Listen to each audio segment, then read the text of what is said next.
Assalomu alaykum aziz kitobxonlar. Men bugun sizlarga ehtirosli shoira, jurnalist, mushohadanavis, faol jamoatchi, O'zbekiston Respublikasi xalq noibi, Respublika Prezidentlik kengashining a'zosi, Saodat oynomasining bosh muharriri, Respublika Xotin-qizlar kengashining raisi Halima Xudoyberdiyeva haqida ma'lumot beraman. Halima Xudoyberdiyeva 1948-yili Sirdaryo viloyatining Boyovut tumanida oddiy dehqon oilasida tavallud topgan. Halima Xudoyberdiyeva o'rta maktabni tugatib, 1968-1972 yillar mobaynida Toshkent davlat dorul fununida ta'lim olgan. So'ngra Saodat oynomasida bo'lim boshlig'i, muharrir o'rinbosari vazifalarida faoliyat yuritgan. 1975-1977 yillarda esa Moskvadagi oliy adabiyot kursida o'qigan. O'qishdan qaytgach, 1988-1982 yillarda Yosh gvardiya nashriyotida bo'lim boshlig'i sifatida faoliyat ko'rsatgan. Uning ijodi 60-yillardan boshlangan bo'lib, hozirgacha 20 ga yaqin she'riy, publitsistik asarlar to'plami nashr etilgan. Halima Xudoyberdiyevaning birinchi she'riy to'plami Ilk muhabbat 1969-yilda nashr etilgan.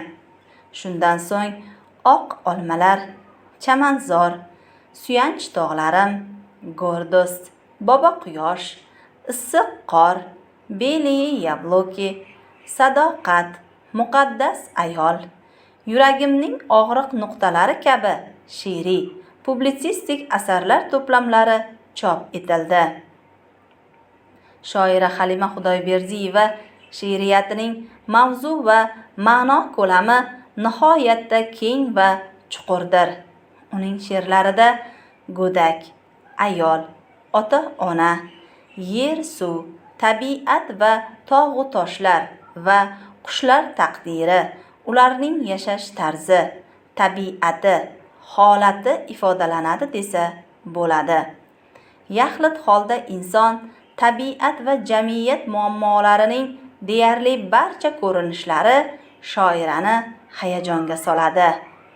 Tuproq, ona yer va inson taqdiri bir butunlikni tashkil etadi.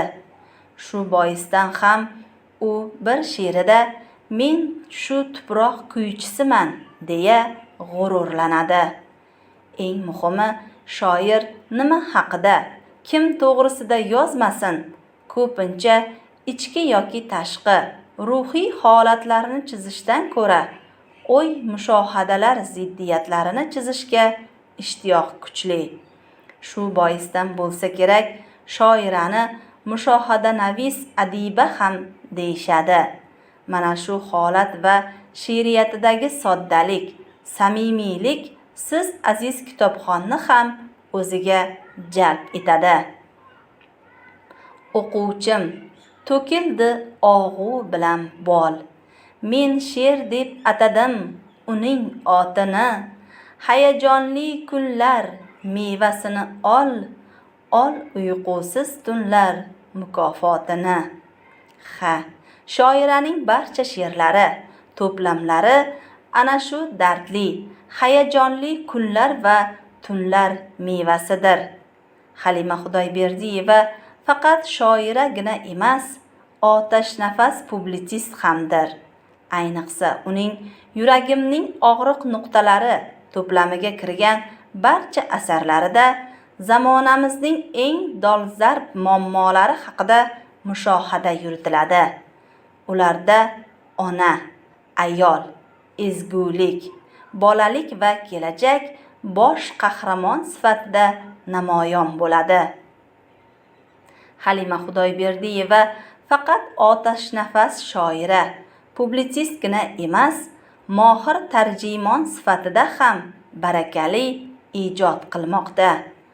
Xususan uning Fazu Aliyeva, Silva Kaputikyan, Ibrohim Yusupovlardan qilgan tarjimalari e'tiborlidir.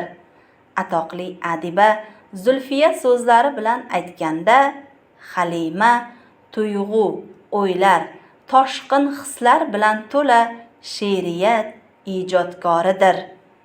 Halima Xudoyberdiyevaga Muqaddas ayol she'riy to'plami uchun 1990-yilda Hamza nomidagi Respublika davlat mukofoti berildi. 1992-yilda esa O'zbekiston Respublikasi xalq shoirasi degan yuksak unvonga sazovor bo'ldi.